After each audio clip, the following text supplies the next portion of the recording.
Bonsoir tout le monde. Bienvenue pour cette deuxième conférence en ligne. Ravie de vous retrouver ce soir. Donc le thème de ce soir, c'est vivre les relations en conscience. Un fameux programme, n'est-ce pas? Est-ce que vous pouvez me faire un coucou pour me dire si vous m'entendez bien, que je sois sûre que je ne parle pas dans le vide? Vous avez déjà levé la main. Super, merci. Merci Lucette. Bonsoir à tous. Catherine, Kim, Lise, Fred, Nadine, Christine. Bienvenue, bienvenue. Je vous laisse un petit peu arriver. Marion, Marina. Super, vous m'entendez tous. Génial. Franzi, des États-Unis. Bienvenue. Super, merci Pascal. Et je vois que vous êtes déjà 4 à avoir levé la main. Pas mal, vous êtes pressés, hein? Hey, je suis pas sûre qu'on va réussir à prendre tout le monde, mais on va faire de son mieux en tout cas. Je vous prendrai dans l'ordre de votre levée de main, à moins que ça change et que je ne m'y retrouve plus.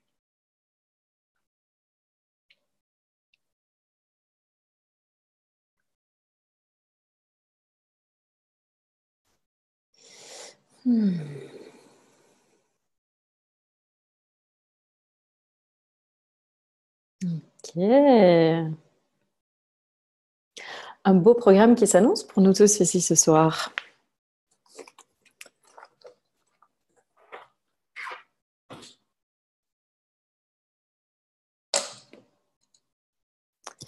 C'est quoi la différence entre la vulnérabilité et le lâcher-prise, demande Catherine.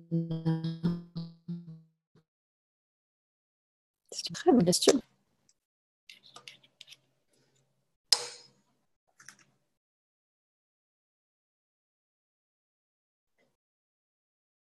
Le lâcher-prise, je dirais, c'est essayer de ne pas contrôler les choses. De toute façon, on n'a pas le contrôle.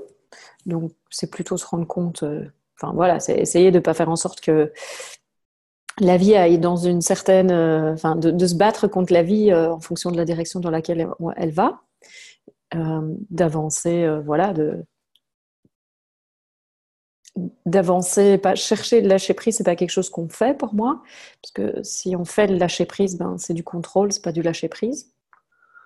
Et pour moi, la vulnérabilité, ce serait de l'ordre de euh, d'oser s'ouvrir à ce qui est, d'oser s'ouvrir à une rencontre, d'oser être avec ce qui est présent dans l'instant tel que c'est, sans chercher justement à le contrôler. Donc, le lâcher prise, c'est faire en sorte que, c'est ne pas essayer de faire en sorte que la vie aille dans une certaine direction, c'est-à-dire de ne pas se battre avec la vie telle qu'elle est maintenant. Et la vulnérabilité, c'est oser être soi face à quoi que ce soit qui arrive. Merci Guy. Je ne te vois pas, mais heureuse que tu sois présent avec nous.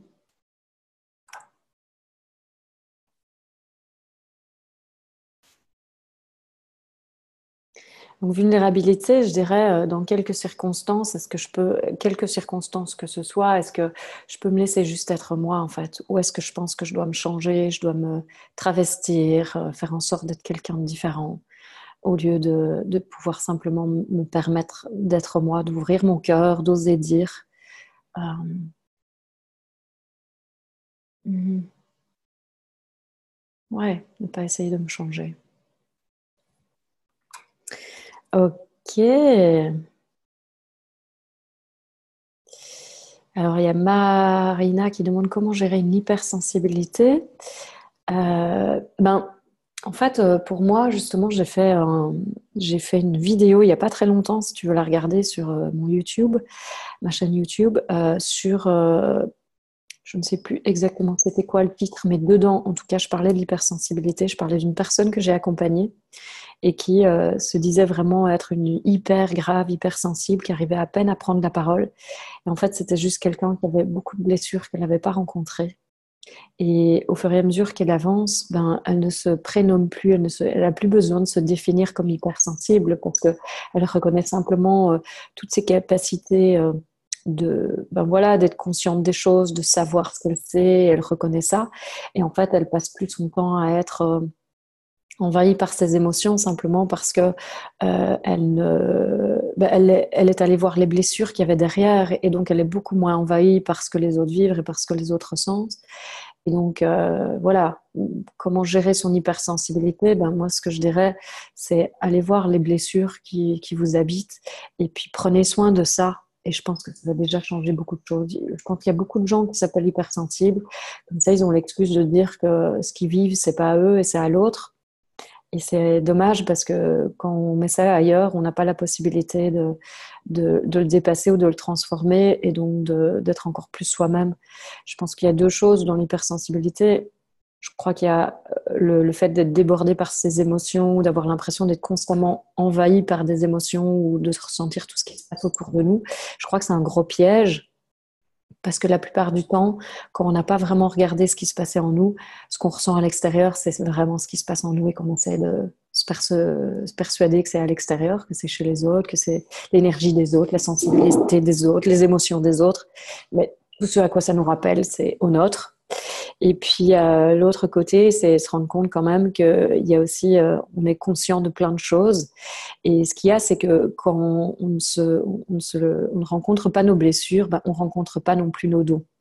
Et donc, ce qui se passe, c'est qu'on se coupe en permanence d'une partie de ce dont on est conscient, de ce qu'on sait, parce qu'on ne se connaît pas quelque part. Donc, moi, j'invite vraiment chaque personne, quelle que soit la façon dont elle se définit, je vous invite vraiment à ne pas vous définir, quelle que soit la façon dont elle se définit, de vraiment vous rencontrer dans qui vous êtes, c'est-à-dire rencontrer vos blessures, rencontrer vos joies, rencontrer tout ce que vous savez, et puis vous allez voir que plus en fait vous comptez aussi dans vos blessures, plus vous avez la capacité de rencontrer l'autre tel qu'il est. Il n'y a plus besoin de définir ça m'appartient, ça t'appartient, c'est à moi, c'est pas à moi, c'est d'un.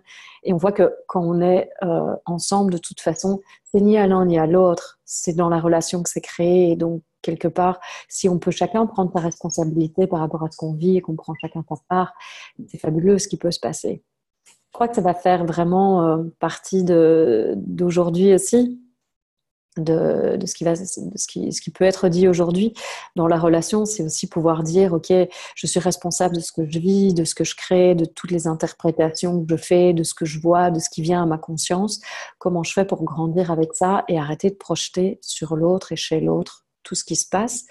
Et aussi, à partir du moment où on est dans une relation et qu'on perçoit des choses, ben, c'est aussi avoir la capacité, en prenant sa responsabilité, de se dire ouais, en fait, ce que je vois chez l'autre, est-ce que c'est vraiment là ou est-ce que ce sont mes filtres, mon histoire? S'il y a de la colère, s'il y a une dispute, est-ce qu'on peut tous les deux prendre la responsabilité de ce qui est en train de se passer dans un couple, par exemple, plutôt que de dire ça t'appartient, ça m'appartient, ça aussi. Non, de toute façon, quand on est deux, ben, ça se crée à deux, quoi qu'il se passe. Donc, c'est hyper responsable et puis mature aussi de pouvoir reconnaître dans un couple, ok, voilà, c'est ça que je vis, c'est ça que je vois. S'il y a de la colère, de chacun prendre sa part de la colère. S'il y a de l'insécurité, de chacun voir en soi c'est quoi, quelle est cette part d'insécurité qui m'appartient, etc., etc. Donc, de vraiment pouvoir s'ouvrir à tout ce qu'on perçoit et à tout ce qui émerge dans la situation, en fait, plutôt que de le prendre personnellement. Et je pense que ça peut vraiment soutenir l'un et l'autre, en fait, dans le fait de grandir ensemble. Ok, j'espère que ça répond à, euh, à la question que tu posais. Je ne sais pas, je vois pas le nom, mais quelqu'un qui dit Armel, je me sens de mieux en mieux quand je suis seule ou avec mes chats, la nature, mais avec les êtres humains, c'est encore difficile. Oui, mais souvent, ce qui se passe, c'est que la nature, les chats, tout ce qui nous renvoie, c'est notre nature à nous. Il nous renvoie juste la beauté de notre être, qui on se sent relax, détendu. Il n'y a pas justement tout ce que je viens de dire, il n'y a pas toutes ces interprétations, il n'y a pas nos filtres qui se mettent en place. Tout ce qu'il y a, c'est je peux juste être.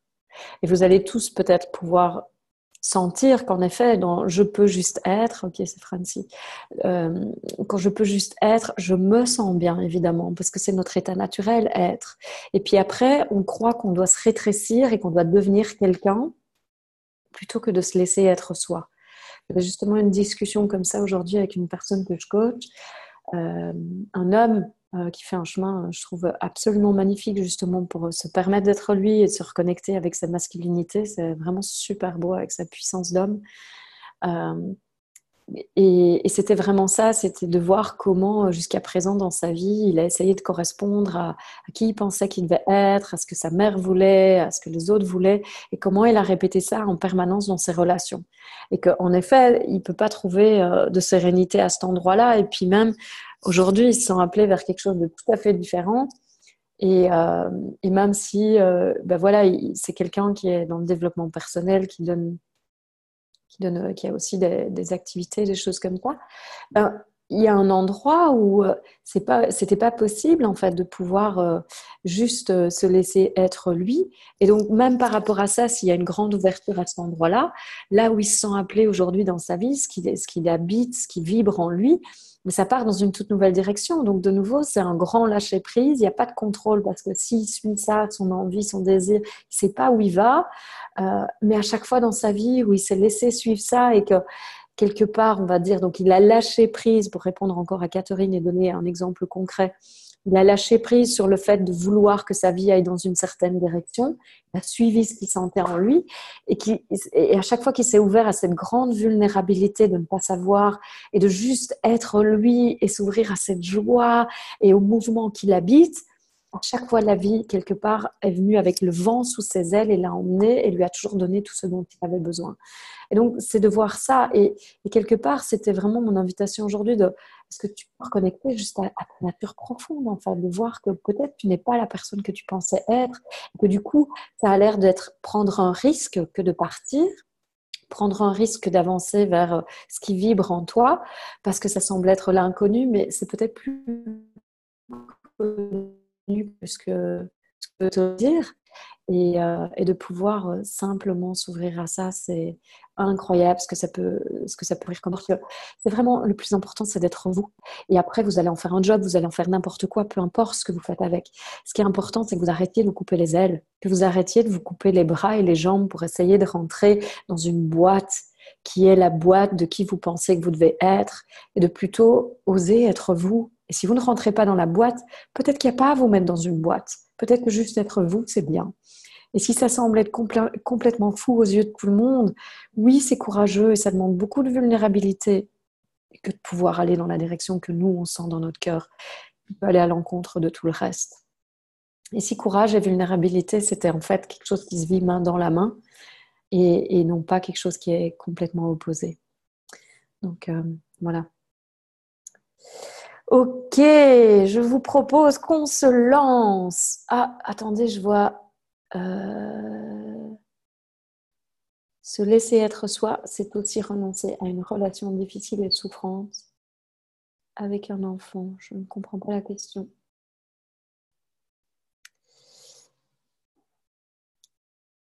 Oui, oui, Marina, ta petite fille peut en effet lever la main. Caroline qui dit je sais reconnaître de plus en plus mes filtres et blessures. Je réalise à quel point ils prennent une place immense dans mes relations de couple et ce depuis les 25 dernières années. C'est fabuleux, Caroline, parce que si tu te rends compte de ça, eh ben, ta vie est sur le point de changer. Parce que quand tu te rends compte combien tes filtres et tes blessures prennent une place, ça a eu du sens en fait que peut-être voilà, certaines relations ne fonctionnent pas pour que tu puisses te rendre compte de ça. Et ça veut dire qu'à partir du moment où tu en es conscience, ben, c'est le début du changement. Donc, ben, je suis toute excitée pour toi de l'endroit dans lequel tu es. Et ce qui est important, c'est que quand on prend conscience, c'est de commencer à plus agir de la même façon, de commencer à mettre des choses en place qui vont faire que tu vas pas y retourner en fait, et que tu vas commencer à voir, ok, je me suis raconté telle histoire et telle histoire. Et en fait, ces histoires-là, ça ne fait que confirmer quelqu'un que je pense être. mais c'est pas qui je suis. Peut-être que je vis l'histoire de ma mère, peut-être que je vis l'histoire de mes parents, peut-être que c'est l'histoire familiale, mais c'est pas qui je suis. Parce que je vois que tout ce que je répète, c'est mes filtres et mes blessures. Je suis plus obligée de le faire. Quand je le vois, je retrouve le pouvoir de choisir. Et c'est le plus grand pouvoir qu'on ait dans la vie, c'est celui de choisir. Et donc, à cet endroit-là, vous avez vraiment une autre possibilité dans votre vie. Celle de lâcher tout ça et de commencer à être qui vous êtes et de vous ouvrir à cette vie qui s'offre à vous et qui peut être un grand nouveau départ. Alors, c'est pas que vous n'étiez pas qui vous êtes avant, mais vous étiez qui vous étiez à cette époque-là, avec ces filtres, avec ces conditionnements, avec ces blessures.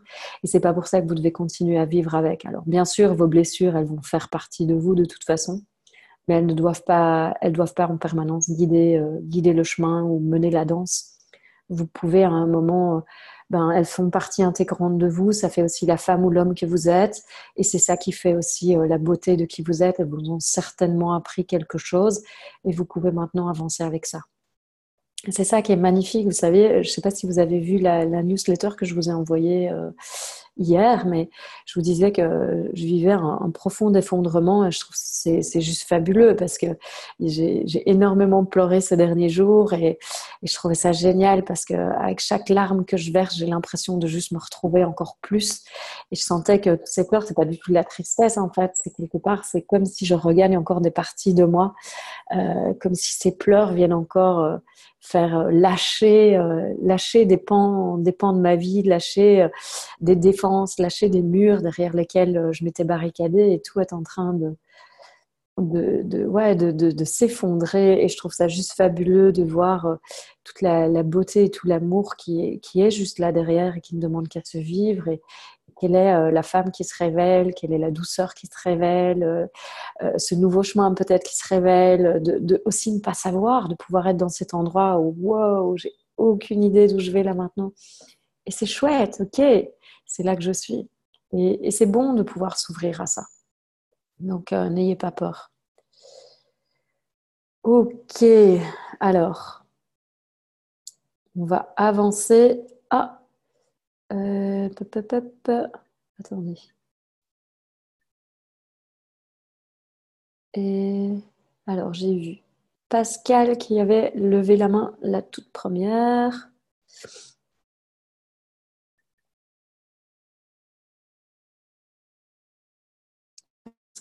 Giro. Vas-y, Pascal, ça devrait fonctionner. Vas-y, si tu parles, ton micro fonctionne. En tout cas, normalement, il est activé.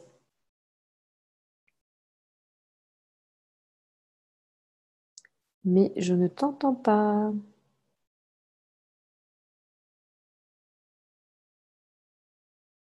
Si jamais tu as des oreillettes, enlève-les pour voir si ça passe autrement. Et si tu n'as pas d'oreillettes, essaye d'en mettre.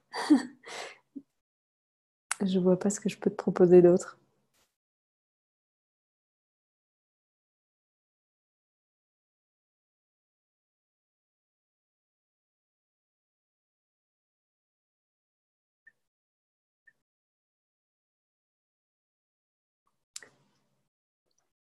Et non, je ne t'entends pas.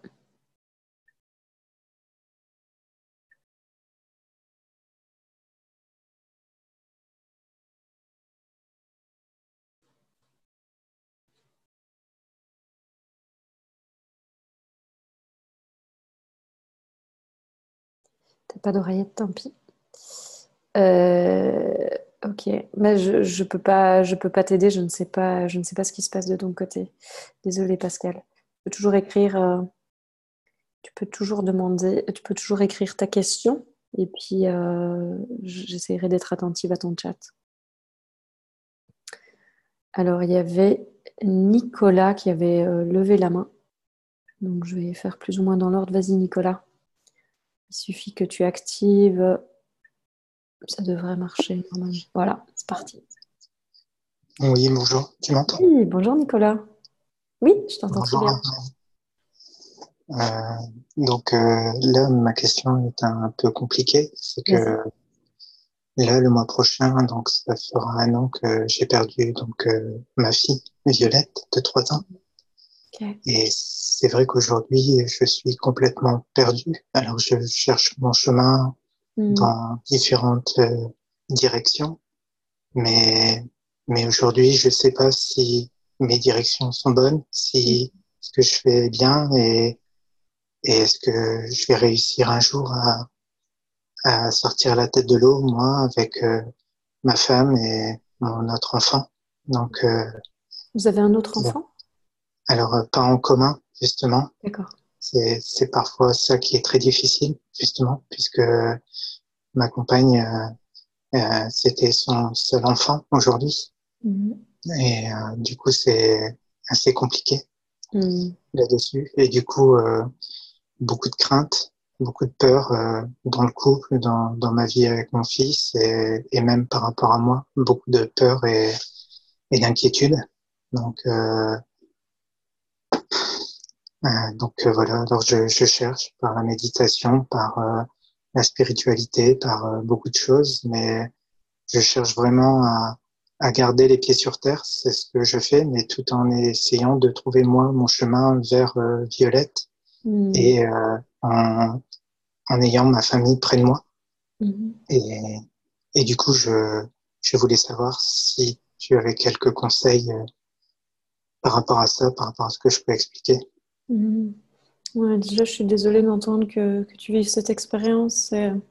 C'est clairement une expérience. C'est clairement une expérience la pire à vivre, je pense. Et, et voilà, moi, vraiment, je comprends combien c'est douloureux et je suis de tout cœur avec toi, avec ton épouse et ton fils par rapport à ce que vous traversez. Et, et je crois que ce qui est le plus difficile vraiment quand on vit ça, c'est qu'on n'est pas du tout préparé à la montagne d'émotions et de chaos qui va émerger dans les temps qui vont suivre en fait.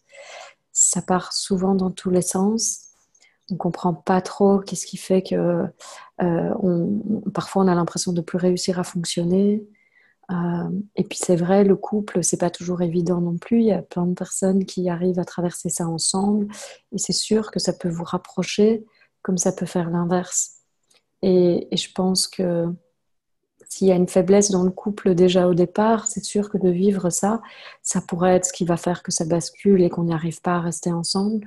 Mais s'il y a beaucoup d'amour dans le couple, je crois que aussi difficile que cela puisse être cette épreuve-là, je crois que plus on peut être juste à l'écoute de l'autre, et je crois que ce qui est important dans ce cadre-là, c'est de pouvoir entendre l'autre et puis soi-même aussi le communiquer, en tout cas communiquer de la façon dont on peut, parce que je crois que en tant qu'homme ou en tant que femme, on vit les choses de façon très différente dans la mort de son enfant. Euh, et donc, si avec ta compagne, vous pouvez trouver un espace où toi, tu peux entendre ce qu'elle vit sans chercher à lui donner des solutions, juste en l'entendant, et toi, peut-être que tu n'as pas besoin de communiquer autant qu'elle, je ne sais pas, mais en tout cas que tu puisses quand même trouver un espace où tu peux lui exprimer ce que tu vis, que vous vous donniez peut-être des petits temps, des rendez-vous, des moments où vraiment vous vous dites on se retrouve, on se partage ce qu'on vit, on fait des petits points pour savoir où on en est, et régulièrement, c'est vraiment des temps que vous privilégiez pour savoir où l'un et l'autre vous en êtes, comment vous avancez, qu'est-ce que vous vivez, mais aussi des moments pour vous retrouver tous les deux. Euh, et puis avec ton fils, je pense que c'est important aussi parce qu'il a quel âge ton fils? 10 ans. 10 ans.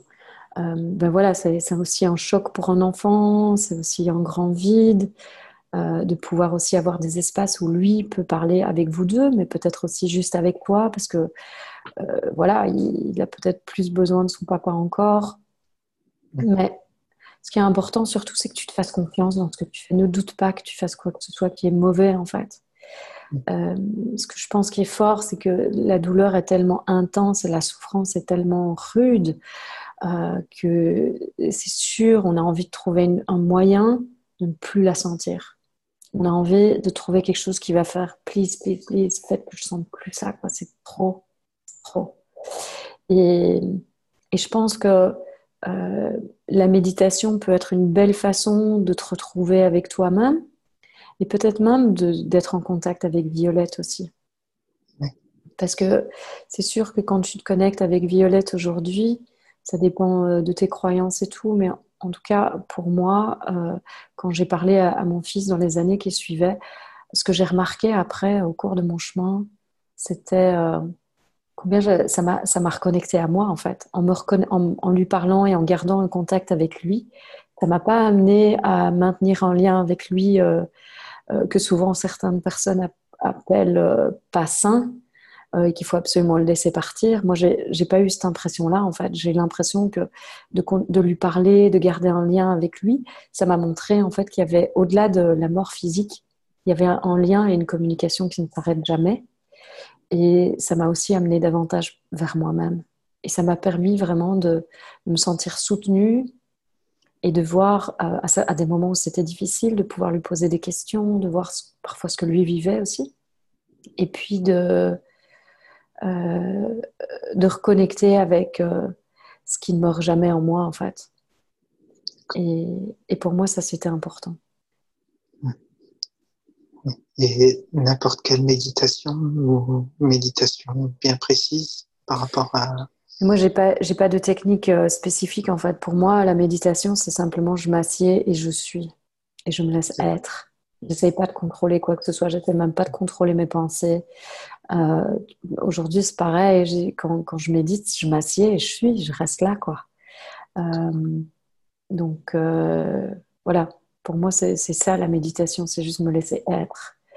Euh, Et le fait d'avoir l'impression d'être carrément à part de tout le monde et en fait, même, j'ai pas repris le travail, je ne souhaite pas revoir toutes ces personnes. hmm, J'essaye d'aider certaines personnes autour de moi, mais aujourd'hui, j'ai peur de plus avoir ce contact social que j'avais avant et d'être complètement différent, quoi. Et j'ai l'impression de chercher vraiment quelque chose d'autre, mais je ne le trouve pas. J'ai hmm, l'impression qu'il y a quelque chose d'autre qui pourrait être bien pour moi et même d'avoir Violette en moi, mais j'ai l'impression, comme j'ai dit, d'être perdu. Et je me hmm, dis, est-ce que, bah, combien de temps ça peut durer? Est-ce que je vais trouver quelque chose? hmm, Et si c'est toutes ces questions-là qui font que je suis perdu. ouais, j'entends bien. Et je pense que c'est tout à fait normal d'être complètement désorienté quand tu vis cette épreuve-là. Vraiment, c'est important que tu saches ça aussi. Euh, les questions que je me posais au départ, c'était vraiment celle-là. C'était mais qui je suis en fait et c'est quoi la vie et je me sentais complètement perdue. Alors moi, j'ai changé tout à ma vie assez rapidement. Du coup, il y a comme un mouvement qui est repris. Mais je comprends tout à fait que tu te sens perdu parce que ce qui se passe dans cette expérience, c'est que euh, ben, tout futur, tout ce qu'on avait imaginé qu'allait être la vie s'arrête du jour au lendemain. Ouais, c'est plus du tout ce qu'on pensait. Non. Voilà. Et donc ça laisse un grand vide, ça ouvre une grande brèche et surtout ça déstabilise hyper fort parce qu'on se rend compte qu'on n'a pas le contrôle sur la vie et que du jour au lendemain tout peut partir. Ouais. Oui, tout à fait. Et Tout à c'est fait. hyper insécurisant à un certain endroit. Oh, oui. Insécurisant pour moi, pour Romain, donc mon fils, Ouais, pour ma femme. ouais, Voilà, c'est ça. ouais, C'est, ouais. tout peut arriver et justement, est-ce, est-ce la normalité? Est-ce que c'était écrit? Voilà. Est-ce que justement, tout ça va aboutir à quelque chose qui était prévu? Je ne sais pas. Ça veut dire quoi va aboutir à quelque chose qui était prévu? Ben, parce qu'aujourd'hui, je me pose justement la question. Pour moi, la présence de Violette et son départ, je ne souhaiterais pas du tout que ça soit, ben, qu'il n'y ait pas une raison à son arrivée et à son départ. Et du coup, Tu as besoin que ça fasse du sens. Tu, j'espère tellement qu'il y ait quelque chose, pardon? tu as besoin que ça fasse du sens. Oui, tout à fait. Tout à fait. Ce qui est important, tu sais, par rapport à ça, pour moi, quand je t'entends, c'est ça va faire le sens que toi, tu vas y donner. C'est plus Ouais. important que d'essayer de trouver une réponse comme s'il y avait une vérité. Et je sais qu'on aurait envie de ça. Et, et si c'est ce qui est bon pour toi, évidemment, on va là-dedans, hein. Mais le sens que ça va avoir, c'est celui que tu vas lui donner. Et le sens que ça peut donner à ta vie, c'est aussi celui que tu vas lui donner en choisissant de vivre au plus proche de toi, en fait, en choisissant de vivre ce que tu as vraiment envie de vivre. Oui. S'il y a une chose que mon fils m'a révélée au travers de ça, quand moi j'ai vu justement tous les rêves qui étaient morts en moi, en fait, j'ai vu face à la mort de mon fils que j'ai regardé, c'était tout ce qui était mort en moi et tous mes rêves que je ne vivais pas. Et puis petit à petit, ça m'a comme réveillée à la vie, en fait. Donc, c'est sûr que je peux vraiment dire que je ne serais pas devenue la femme que je suis aujourd'hui s'il n'était pas mort.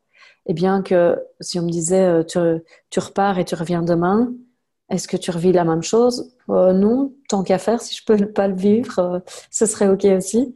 Je ne recommencerai certainement pas. Mais, euh, mais en même temps, ça s'est passé. Et en ça, pour moi, j'ai appris à être vraiment très factuelle, plutôt justement que d'aller chercher des réponses dans le spirituel ou dans tout ça. Ça, c'est mon expérience à moi. J'ai appris à être très factuelle du fait, OK, ça s'est passé, il est mort. Je ne le prendrai plus jamais dans mes bras, ça c'est sûr. Mais il y a quelque chose de lui qui ne partira jamais de moi parce que c'est grâce à lui que je suis la femme que je suis aujourd'hui. Si je me connecte à lui, si je pense à un souvenir, si je me connecte à sa présence, je le sens toujours vivant dans mon cœur. Dans le moment où j'y pense, il est là. Quand je gardais une communication avec lui, quand je lui parlais, je sentais une présence particulière aussi. Et quelque part, c'est aussi lui qui m'a amené sur ce chemin. Je trouve c'est aussi lui, par cette présence que je gardais et cette communication que je gardais avec lui, qui m'a amené vers qui je suis, qui m'a amené là où j'ai écouté en fait ce que je sentais en moi. Et j'ai l'impression que c'est parce que j'ai cherché justement à, tu vois, j'entendais que tu disais, j'aimerais trouver Violette ou j'aimerais, peut-être que Violette vit en moi. Euh, Moi, j'ai senti que dans mon chemin, j'ai cherché ça. J'ai Oui. cherché dans des livres, dans des choses comme ça à un moment, des signes où je pouvais faire, comment je pouvais entrer en contact avec lui en fait, où est-ce qu'il était toujours vivant quelque part. Et je pense que ça fait partie aussi du processus de deuil, à un endroit de pas pouvoir accepter que ça soit passé et d'avoir ce besoin viscéral. Et c'est pas comme ça pour chaque personne, mais pour moi c'était comme ça, ce besoin de rester dans ce contact. Et, euh, et alors, ben, pour moi, euh, je sais pas, ouais, dans mon expérience, je trouve que ça m'a vraiment amené à quelque chose de beaucoup plus grand. Ça m'a ouvert à moi D'accord. dans, dans ce contact avec. Et je n'ai pas de réponse concrète à donner par rapport à que faire. Oui. Sinon, de vraiment pouvoir pleure quand tu pleures, crie quand tu as besoin de crier, sors ce que tu as besoin de sortir. Pareil pour ton épouse. Si vous pouvez vous offrir cet espace à toi et à elle et même à Romain, Oui. cet espace de pouvoir exprimer ce qui est présent, quoi. S'il y a une chose que je pense que le deuil fait, c'est qu'il nous enlève tous les filtres avec lesquels on a vécu avant. Ça n'a plus de sens en fait d'essayer d'être quelqu'un d'autre. Ça n'a plus de sens de s'empêcher de pleurer alors que on crève quoi. On est comme des animaux blessés. Un animal blessé, qu'est-ce qu'il fait? Il hurle à la mort. Il sort cette énergie qu'il a à l'intérieur de lui. Il sort ça pour ne pas que ça reste en lui. Et après, il reprend la vie. Et ce serait peut-être la seule chose où j'aurais envie peut-être de vous donner un conseil, si on peut dire ça comme ça, c'est laissez-vous vivre ce que vous sentez qui est en vous, autant que possible. Autorisez-vous ça. D'accord. Moi, je me suis beaucoup autorisée à pleurer, à m'abandonner là-dedans quand c'était présent. Et aussi, ça a été une autorisation que j'ai dû me donner de me laisser rire, vivre, être en joie aussi, parce qu'il y avait un endroit où je croyais que c'était plus OK, en fait, de rire et de vivre et d'être en joie. Et c'est pas vrai. Mais ça se passe souvent. Quand on vit un drame, une épreuve pareille, on a souvent l'impression que ben, on vit quelque chose de tellement horrible, on peut plus rire, on peut plus vivre. Et c'est pas vrai. On C'est vraiment pas s'autorise vrai. plus. On s'autorise plus les choses. Mais ça dépend. Enfin, il y a des endroits où, en fait, on a peur, en fait. Enfin, moi, je me souviens, je me demandais souvent, est-ce que c'est OK que je rie autant? Est-ce que c'est OK que j'ai autant de joie? Est-ce que c'est OK? Et oui, ça l'est vraiment. Et donc, pour moi, il y a deux aspects. Il y a cet endroit-là de voir. Moi, je peux dire pendant un bout de temps, ça a été là. C'est oh, je ris tellement et il y a mon fils qui est mort. Et ça, je pense que c'est culturel aussi. Tu vois, c'est comme ça qu'on a vécu le deuil jusqu'à présent. Et on a vraiment été conditionné à dire ok, dans le deuil, ça doit. Enfin voilà, on doit. D'ailleurs, avant, on devait porter le noir pendant peut-être 40 jours ou des choses comme ça. Et peut-être que ça a du sens aussi parce que c'est comme quelque part une reconnaissance de je vis des moments difficiles pour l'instant, je pourrais exploser en sanglots à n'importe quel moment. Et pouvoir se donner cette permission, et moi je me la donnais, c'est hyper important. Euh, et en même temps, c'est important aussi de voir que euh, c'est important de s'autoriser à rire aussi et à vivre. Donc les deux sont importants. D'accord. Bon, en tout cas, je te remercie beaucoup. Ouais, Et comment tu te sens là maintenant? ben, justement, à voir comment ça va se passer. Je pense que ça va prendre du temps et que j'aurai besoin justement de vivre les épreuves une par une et chaque instant, au fur et à mesure, un pas devant l'autre et, et on verra comment ça va se passer. Voilà. Et faites-vous confiance dans ce que vous vivez, ce que vous ressentez. Si même parfois vous vous dites j'ai l'impression que je vais devenir fou, c'est pas possible, je vais jamais y arriver. C'est aussi normal de ressentir ça. C'est D'accord. l'épreuve la plus terrible qui soit et c'est normal de ressentir je vais jamais y arriver. Mais mais vous allez y arriver parce que la vie elle est toujours en vous et peut-être parfois demander justement à Violette qu'elle vous donne la force de traverser ça et qu'elle vous Ouais. donne aussi toute la lumière ou la paix qu'elle vit aujourd'hui, ben, ça peut être un soutien énorme, en fait, immense pour le chemin que vous avez tous les trois à traverser maintenant. Bon, en tout cas, un grand merci pour cette conférence et Avec pour grand tes plaisir. réponses voilà. Avec plaisir, Merci beaucoup. Nicolas. Et n'hésite pas à aller voir le film Et je choisis de vivre si tu l'as pas encore vu. Parce que C'est comme ça que j'ai pu d'accord. te connaître et que Ok. justement j'ai pu suivre un petit peu certaines choses de ta vie et qui m'a donné envie justement de faire partie de cette conférence et de pouvoir avoir un contact un peu plus direct. Ok. Voilà. Merci, mais c'est fabuleux. Tu es déjà en train de suivre ce que tu sens à l'intérieur de toi, donc c'est fabuleux. Ouais. Merci à toi en tout cas Tout et cœur. bonne conférence à tout le monde. Merci. Je suis tout cœur avec tous les trois. Merci beaucoup. Je vous Au embrasse très revoir. fort. Au revoir, Nicolas.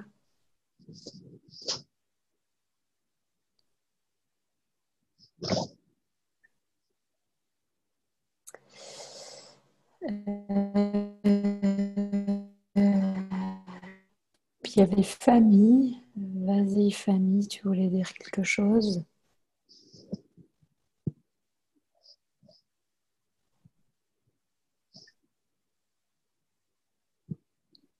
Vous savez ce que j'aurais envie de faire? Euh, J'aurais envie de vous inviter tous à prendre un moment et fermer les yeux. Et si on peut tous aller dans son cœur. Et si on peut tous prendre un moment pour Nicolas, pour Romain et son épouse, j'ai oublié de lui demander son nom. Et juste, pas envoyer de la lumière, pas de l'amour et tout ça, mais juste être dans notre cœur, présent vraiment à cette douleur qui vient de nous témoigner, à ce qu'il est en train de traverser. Et simplement qu'on soit présent à recevoir tout ce qu'il nous a déposé.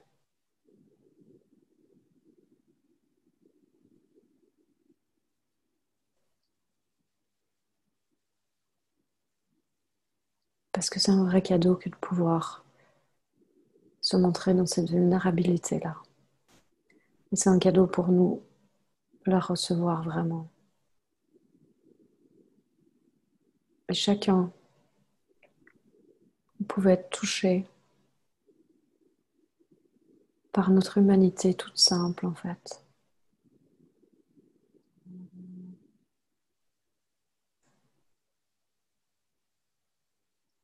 Si vous ouvrez juste votre cœur ce que Nicolas vient de nous partager.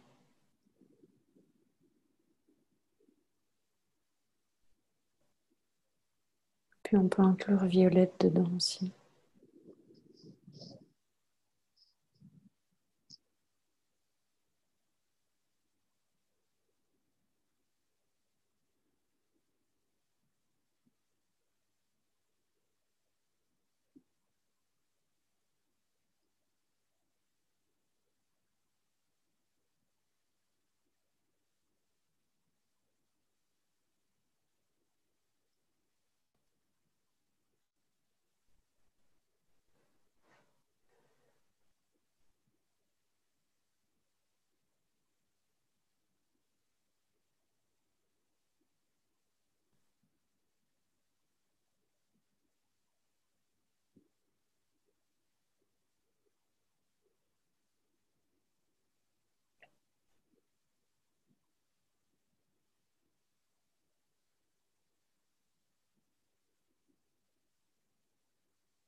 Et Nicolas, si tu es toujours là, j'ai juste envie de vous dire il y a un endroit où toi, Romain et ta compagne, et Violette, vous n'êtes pas séparés.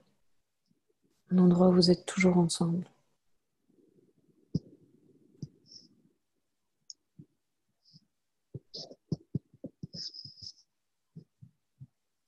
Et c'est dans le silence de nos cœurs. Et ça, ce lien-là, il ne s'arrêtera jamais.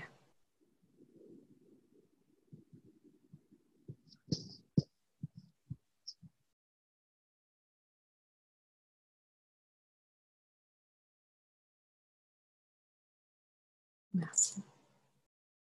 Vas-y, famille.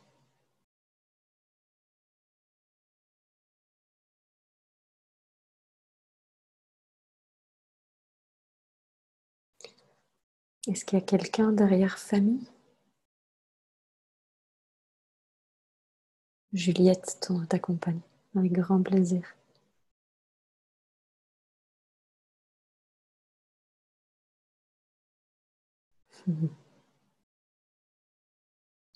Pour moi, il y a quelque chose de très important que je vois et qui se passe énormément dans tout ce que je propose dernièrement. C'est vraiment le pouvoir du vivre ensemble. De plus en plus, j'ai envie de collaborer, de faire des choses ensemble, de plus en plus dans les programmes que je propose. Je sens naturellement ce désir d'inviter chacun à être témoin de ce que l'un et l'autre ont vit. Et je vois la puissance réparatrice et bienfaisante de se vivre ensemble. Parce que véritablement, en fait, avant, on avait des communautés qui nous entouraient. On avait, même encore en Afrique ou dans d'autres endroits, des tribus qui partageaient notre souffrance. Et je pense véritablement que quand on vit quelque chose qui est très difficile, si on le met dans le lien, si on le met dans la relation, et que la relation peut être porteuse de cette souffrance qu'on traverse, ça peut apaiser une partie de notre peine parce qu'on n'est plus seul à la vivre. On est tous ensemble. Et c'est justement ce que je vous disais au début.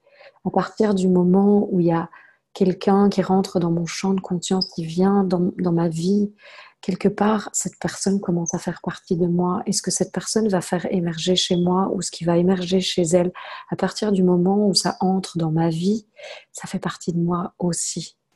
Et donc, si vous pouvez voir, puisqu'on est justement en train de parler de vivre les relations en conscience, combien tout ce qui vient à moi, c'est un cadeau. C'est un cadeau que chaque personne me fait pour toujours être plus dans cette conscience, de cette unité de notre être et comment on peut embrasser la réalité de notre être dans un quotidien. Pour moi, c'est vraiment de prendre cette conscience que la relation, peut être le berceau et le terrain d'un grandir et évoluer tous ensemble. Et je pense vraiment que quand on met nos douleurs et nos souffrances et nos difficultés dans la relation, que ça peut être reçu là, c'est déjà une partie de ce qui se passait qui était difficile qui peut enfin s'apaiser. Et donc, oui, voilà, j'invite ça de plus en plus et je pense que c'est vraiment profond parce qu'au travers du témoignage de Nicolas, c'est vraiment un appel à chacun à la vie en nous. La vie est précieuse, la vie est, ouais, elle est incontrôlable, on peut le voir. À n'importe quel moment, elle peut s'arrêter. Comment est-ce qu'on vit qui on est?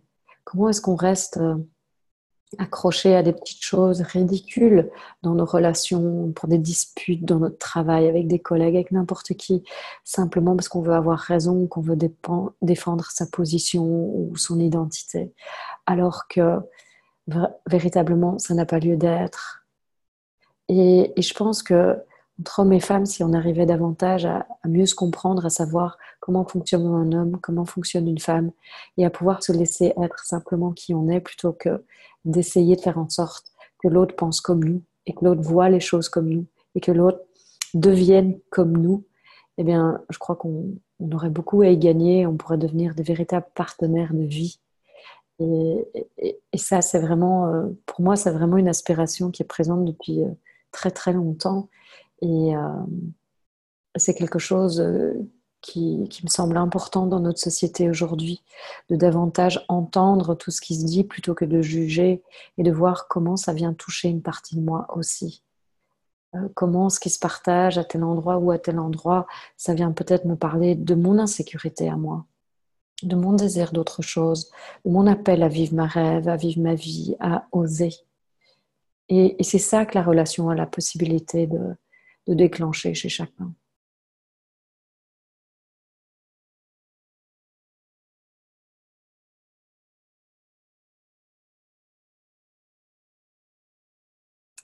Avec, avec grand plaisir, Nathalie, pour ce que tu partages.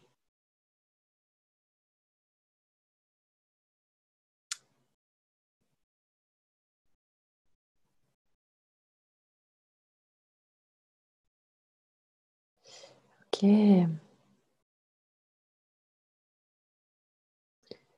Famille, est-ce qu'il y a quelqu'un derrière ton nom ou il n'y a personne derrière ton nom? Si tu es là, tu peux en effet activer le micro et puis te mettre à parler.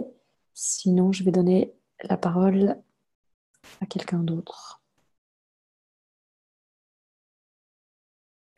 Je vois qu'il y avait Claude.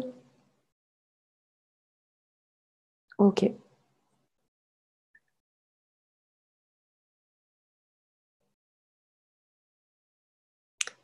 Claude, si tu veux parler, vas-y. Bonsoir. Allô, Bonsoir est-ce que Claude. tu... Oui, bonsoir Armelle, bonsoir tout le monde. On t'entend. Vas-y. Bonsoir. Vous m'entendez? Oui, oui, on t'entend très bien. Ok. Vas-y, vas-y. Moi, j'avais envie de partager, je suis donc en pleine séparation, en Mhm. conscience, c'est-à-dire que chacun prend sa part de responsabilité, regarde ses blessures, les libère au fur et à mesure. Et donc, du coup, notre relation a complètement changé et n'est plus du tout sur la même dimension. Et ça, j'apprécie vraiment parce que c'est juste merveilleux. Mais là, ce que je me suis, l'image que j'ai eue là, la dernière fois en méditation, c'est que mon cœur était, si tu veux, comme sous une protection, sous une vitre, comme dans un musée d'art. Mais du coup, il y avait cette vitre de protection. Et du coup, j'ai pris conscience de ça et je ne sais pas comment faire.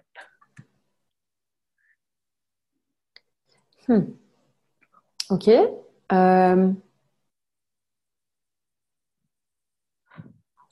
Abaisse la vitre. Et j'ai essayé parce que tu sais, quand j'ai eu l'image en méditation, je me suis dit, je vais enlever ce couvercle, ce qui entoure, et je n'y suis pas arrivée. En fait, quand j'ai voulu le faire, c'est comme si c'était, j'y suis pas arrivée, quoi. Mhm. Alors, oui, parce que ma volonté, c'est vraiment d'abaisser la vitre, parce que d'avoir pris conscience de ça me permet Ah, c'est vraiment intéressant, de... c'est intéressant. Attends, attends, attends. Ta volonté, c'est d'abaisser la vitre. Oui, Mais ton cœur, il veut quoi? ben, mon cœur, il veut vibrer. Va dans ton cœur. Parce que là, c'est ta tête qui a répondu. Ouais, c'est vrai. D'ailleurs, c'est ta volonté qui veut abaisser la vitre. J'aurais envie de te dire que mon cœur, il veut aimer. Il Non, veut c'est aimer encore ta et être tête. aimé. C'est encore ta tête, ça. Va vraiment dans ton cœur.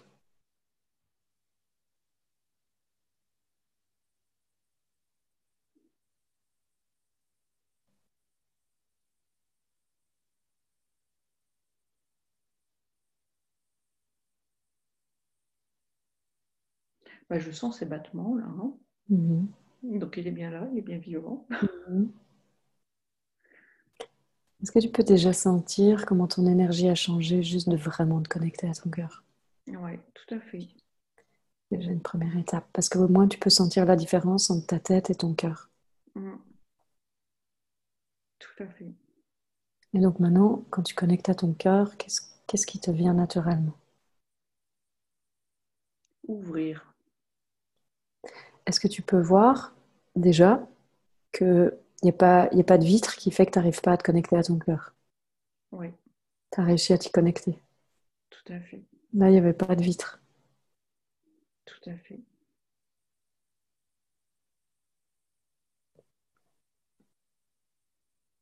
C'est plutôt une bonne nouvelle. Mhm. Ok. C'est intéressant de voir parfois des images qui nous viennent et comment on se barricade en fait là-dedans. Ouais. C'est la tête qui raconte ça. Oui. Le cœur, il n'a même pas besoin d'ouvrir, il est déjà. T'as pu y accéder tout de suite. Ouais. Mais tant que tu faisais parler la tête, il y avait un problème. Oui. Et c'est bien là, en fait. Je pense que ma tête veut trop parler. Enfin, tu vois ce que je veux dire? Mhm. Euh, c'est comme si elle veut monopoliser le truc. Parce que des fois, je sens que ma tête veut se créer des problèmes. Tu vois? Enfin, je sais pas comment C'est t'expliquer son ça. but. La pensée, elle fait ça. Et du coup, je trouve que ça me pollue l'esprit parce que, bah, du coup, tu vois, là, on est dans une séparation, donc c'est pas toujours facile. Notre relation a complètement changé. Et du coup, je me disais, mais est-ce qu'au final, c'est juste de vraiment aller jusqu'au bout des choses? Et du coup, tu vois, il y a ma tête qui interfère et qui fait plein de choses et je n'arrive plus. Du coup, elle me pollue et j'arrive plus trop à me connecter à mon cœur. Mais finalement, comme tu m'as montré, il faut que je... Ben, si tu vas dans ton cœur là maintenant, Ouais. parce que Mm. ce qui se passe, c'est que quand on s'engage dans une direction, on croit qu'il faut rester dedans. Eh ben oui, en fait, c'est comme si c'était un défi, tu vois. Ok, ben j'ai posé ça. Quand je l'ai posé, c'était D'ailleurs, très juste.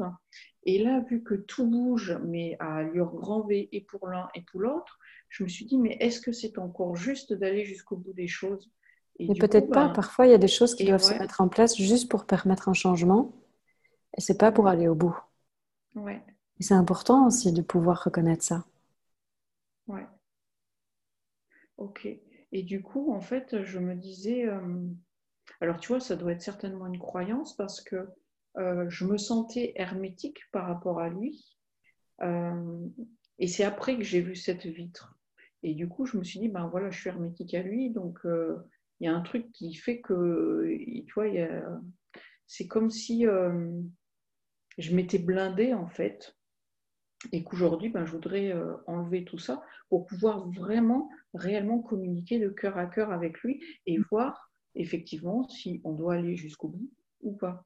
Ben là, si tu te connectes à ton cœur maintenant, qu'est-ce qui se passe? Ben, il s'ouvre, tu vois, je sens qu'il s'expanse, j'ai envie de dire le mot qui me vient. Et donc, dans cette expansion, si tu te poses la question de savoir qu'est-ce que tu as envie de faire, est-ce que vraiment ça a encore du sens d'aller jusqu'au bout?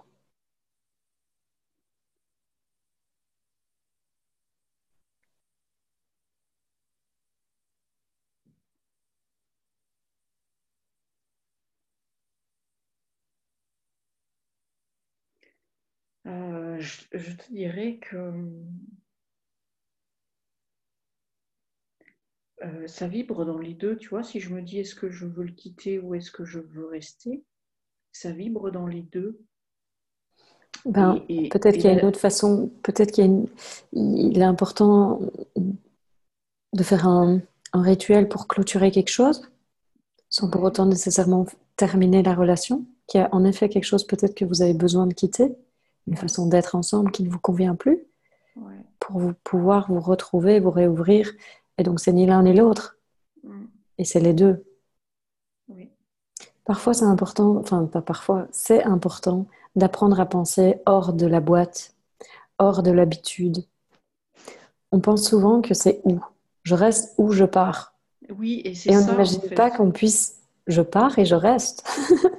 Je quitte ce que je n'aime plus et je reste dans la relation. Oui, c'est exactement ça, parce que tu vois, je suis allée me balader dimanche, et en fait, si tu veux, devant moi, il y avait deux chemins. Et au final, il y a une dame qui me dit, mais pour aller là où je voulais aller, il y avait un troisième chemin, mais on ne le voyait pas, et pour autant, il était beaucoup plus direct et plus facile pour accéder au lieu où je voulais aller.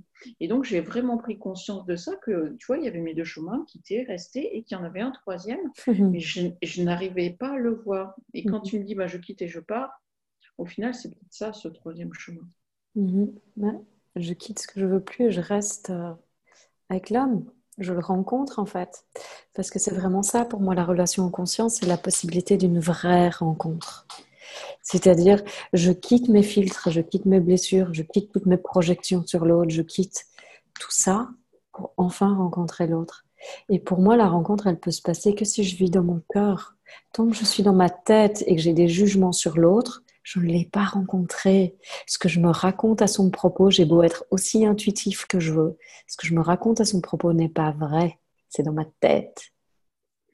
Et alors, quel conseil tu peux me donner pour justement quitter, effacer toutes ces projections et ces jugements de toute notre histoire pour faire un reset complet et pour pouvoir nous rencontrer? Peut-être que, je sais pas, vous pourriez préparer un petit rituel si c'est quelque chose qui est quelque chose qui est OK pour vous. Ouais. Ça pourrait être d'écrire chacun de son côté sur un papier tout ce que vous n'avez pas aimé dans votre relation, tout ce que vous aimeriez de différent, et puis écrire aussi comment vous avez envie de vivre les choses et de prendre un moment où vous lisez vos papiers l'un à l'autre, où personne ne prend les choses personnellement parce que c'est pas de ça dont il s'agit. C'est vraiment de libérer tout ce qui a été, tout ce qu'on ne veut plus, de s'ouvrir à tout ce qu'on veut, tout ce qu'on a envie de créer. Et puis après, c'est peut-être ensemble, donc chacun de son côté, puis vous partagez l'un à l'autre dans une écoute en présence, donc vraiment une écoute pure, comme tu as fait avec moi, je pense, tout à fait. cette même écoute-là, de vraiment juste écouter, il n'y a pas de conseil, il n'y a rien, juste être. Et puis, à partir de cet endroit-là, vous pouvez aussi commencer à réfléchir ensemble.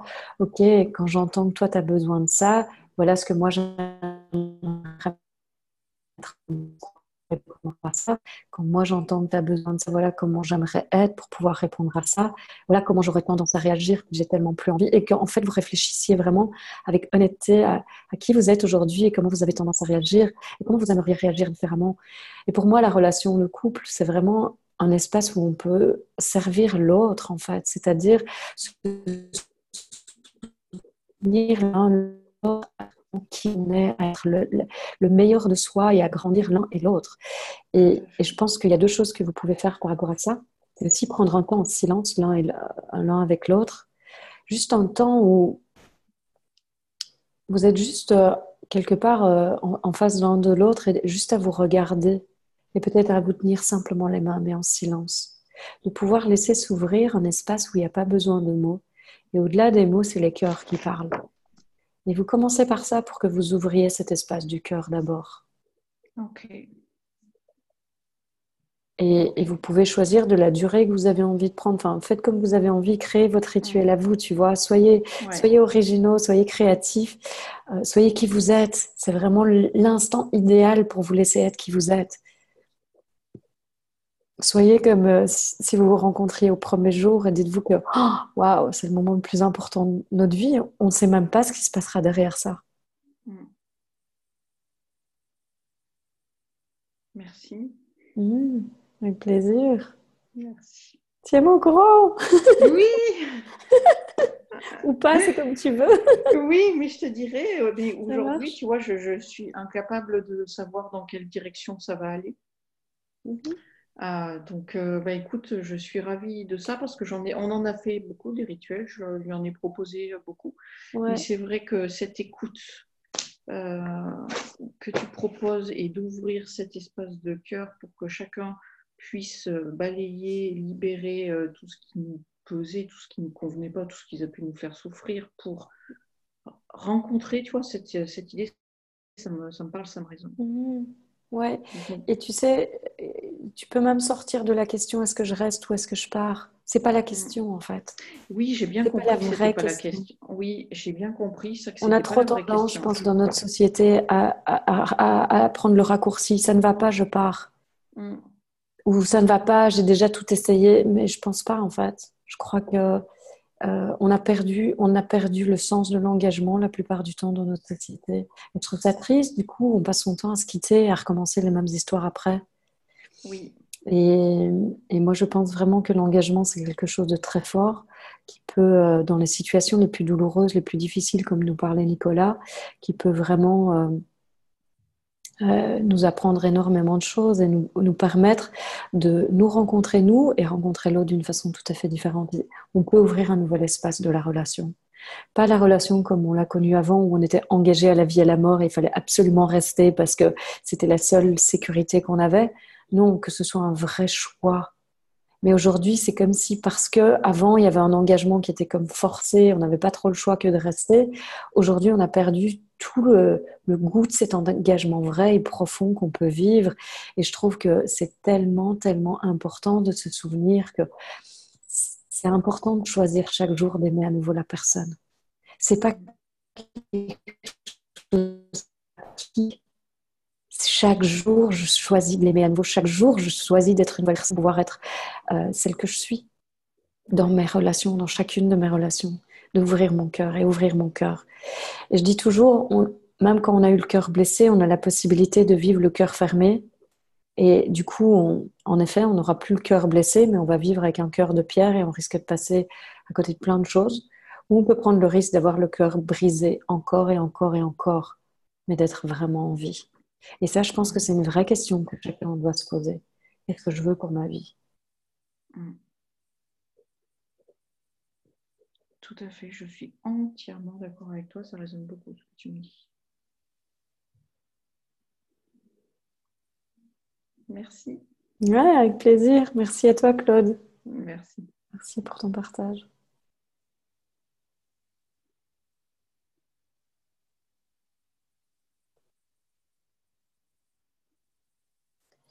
Alors, je vais lire le message de Renato.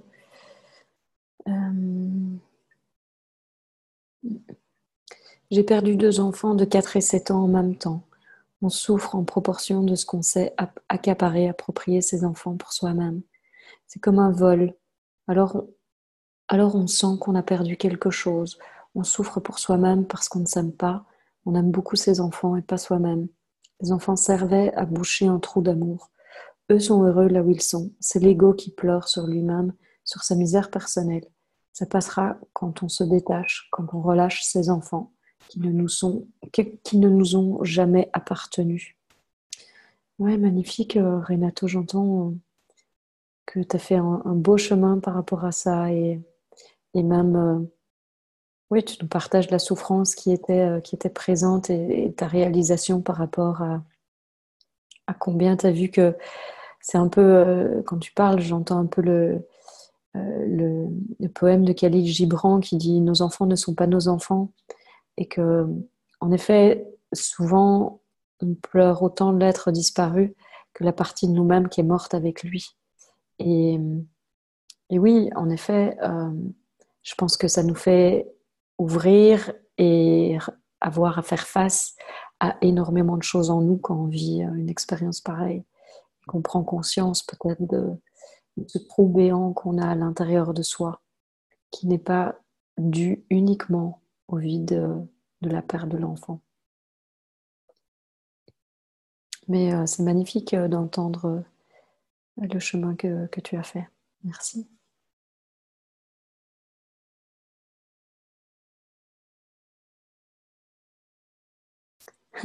Pascal Mermel, tu t'es séparée de ton compagnon, si je puis me permettre. C'est pas moi qui me suis séparée de lui, c'est lui qui s'est séparé de moi. Si ça avait été moi, on ne se serait pas séparés. Et je suis revenue vers lui de nombreuses fois depuis la séparation, jusqu'à il y a encore, je sais pas, un mois peut-être, justement en lui disant que, ben voilà, moi je voyais pas du tout les choses de la même façon et qu'on s'était engagé, fait des promesses et que justement, je pense qu'il y avait des choses encore à vivre et qu'on aurait pu traverser tous les deux et plein de choses qu'on aurait pu comprendre. Donc voilà, comme ça, tu sais Pascal, c'est tout à fait cohérent ce que je dis. Super. Est-ce qu'il y a une toute dernière question? Il nous reste 7 minutes. On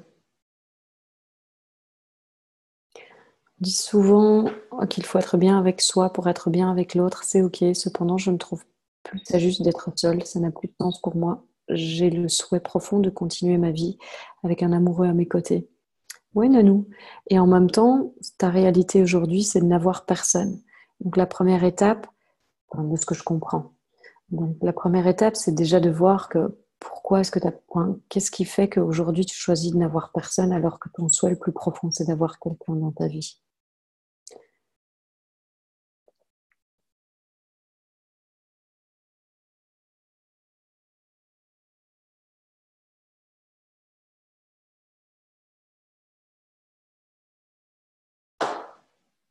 Et je crois souvent qu'il y a vraiment des... Je crois sincèrement qu'il y a des possibilités incroyables dans la relation homme-femme qui sont assez inconnues parce que je vois énormément chez les femmes un désir profond d'être indépendante, d'être autonome, de ne surtout pas dépendre d'un homme, d'avoir sa vie, d'avoir ci, d'avoir là. Et souvent, moi, j'ai l'impression qu'il y a quelque chose qui n'est pas à son endroit, qui n'est pas à sa place aujourd'hui.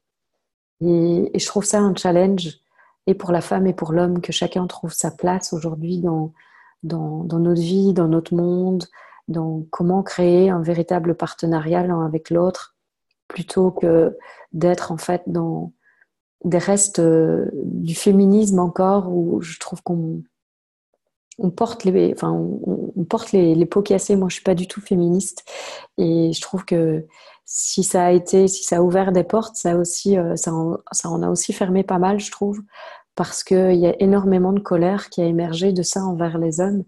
Et c'est pas l'énergie que moi j'ai envie de nourrir en tout cas, et j'ai pu voir à certains endroits, de par mon expérience aussi, où j'avais nourri de la colère, où j'avais nourri de la peur, et combien ça a pu détruire certaines relations, en effet. Et je pense que c'est pas à cet endroit-là, dans le fait de se battre les uns contre les autres, dans le fait de se battre contre les hommes, mesdames, et d'essayer à tout prix de prendre le dessus ou de prouver notre valeur, qu'on va réussir à créer un véritable partenariat. Donc, je pense que c'est vraiment important qu'on se rende compte de notre responsabilité aussi dans ce qui se vit dans la relation. Ok, Marina qui dit... Ah, non, ok. Est-ce que tu veux parler Est-ce que tu voulais parler, la petite fille Marina? J'ai pas vu ton prénom. Donc tu sens beaucoup d'injustice. Oui? Ok. Il faut que tu lèves la main. Donc demande à ta mamie, elle l'avait fait la fois dernière, ça avait marché. Si toi tu sais pas comment c'est, je sais plus exactement où c'est. Voilà, super, comme ça je peux. Vas-y.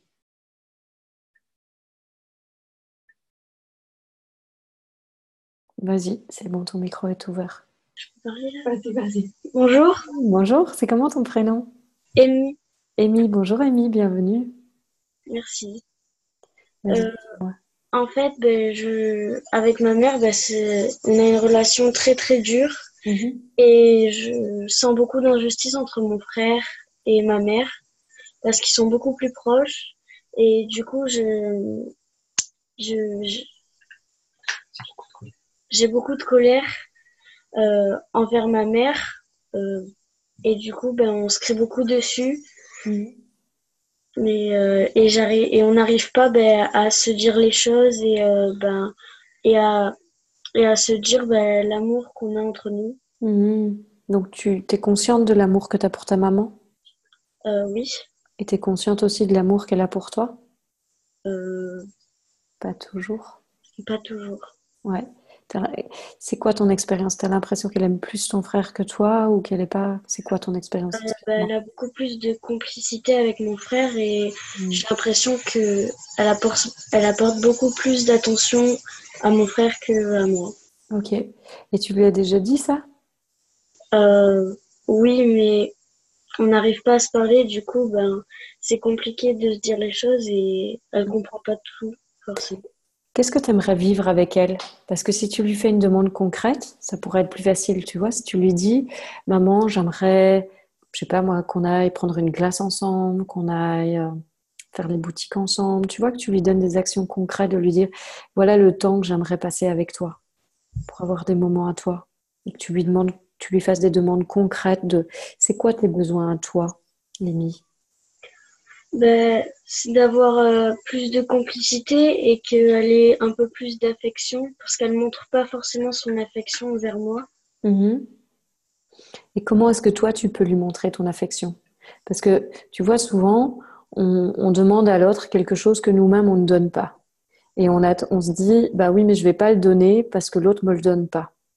Et donc, souvent, si on peut soit donner ce qu'on a envie de recevoir, ça peut débloquer la situation. Parce que ce que j'entends, c'est que ça te fait mal au cœur de voir la complicité entre ta maman et ton frère et d'avoir l'impression d'être mise à l'écart de ça. Est-ce que ça, Oui, c'est juste? Ouais. Donc, ça veut dire qu'il y a un endroit où probablement tu fermes ton cœur parce que ça fait trop mal. Ouais ou pas? oui, c'est ça.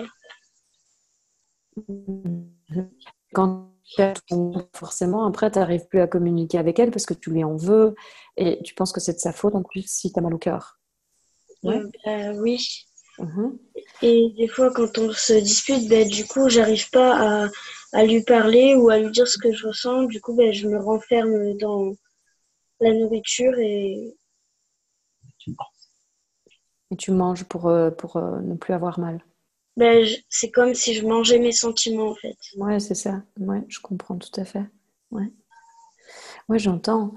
Et ce qui pourrait être chouette pour toi, c'est de d'aimer ta maman comme tu as envie, qu'importe ce qu'elle fait. Et de lui donner, toi, l'affection que tu as envie de recevoir. Et parce que ça va juste ouvrir ton cœur à toi. Et ce Oui, qui est important, c'est que toi, tu gardes le cœur ouvert. Parce que ce qui va se passer, c'est que quand tu vas communiquer avec elle du fait de l'aimer et de ton cœur, ben, ça va être beaucoup plus difficile pour elle de se mettre en colère. Donc, ça veut dire que tu vas commencer à pouvoir créer un nouveau lien. Tu me suis? Ça te paraît clair ce que je dis? oui, Mhm.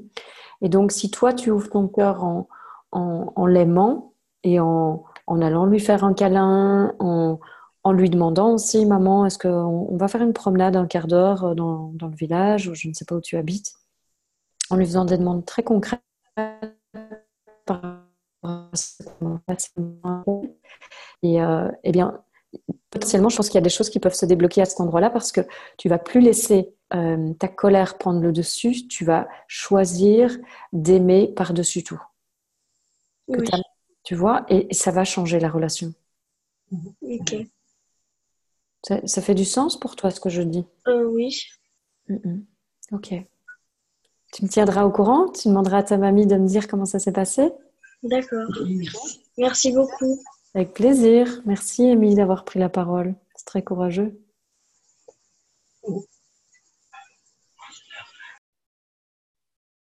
Ok, super.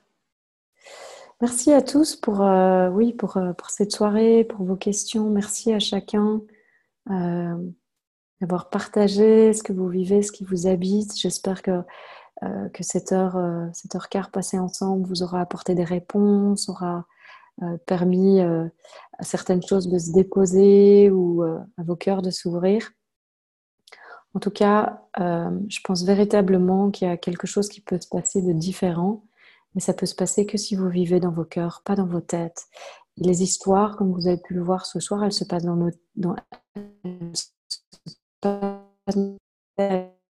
un cœur qui a été brisé peut continuer à rester ouvert et à aimer encore. C'est peut-être la chose la plus difficile parce que souvent quand on a un cœur brisé, on a envie de le fermer, on a envie de le protéger parce qu'on n'a pas envie d'avoir mal. Mais c'est important de voir que si on fait ça, on se barricade de la chose dont on a le plus envie. Et donc, en vous permettant d'aimer encore, toujours, à nouveau, ça vous permet de vivre ce que vous avez envie dans votre vie. Merci beaucoup à tous et toutes. Je vous embrasse très fort et on se retrouve le 22 pour la dernière conférence en ligne qui est comment vivre concrètement la vie dont vous rêvez. Je vous souhaite une merveilleuse fin de soirée et puis au 22. Bye.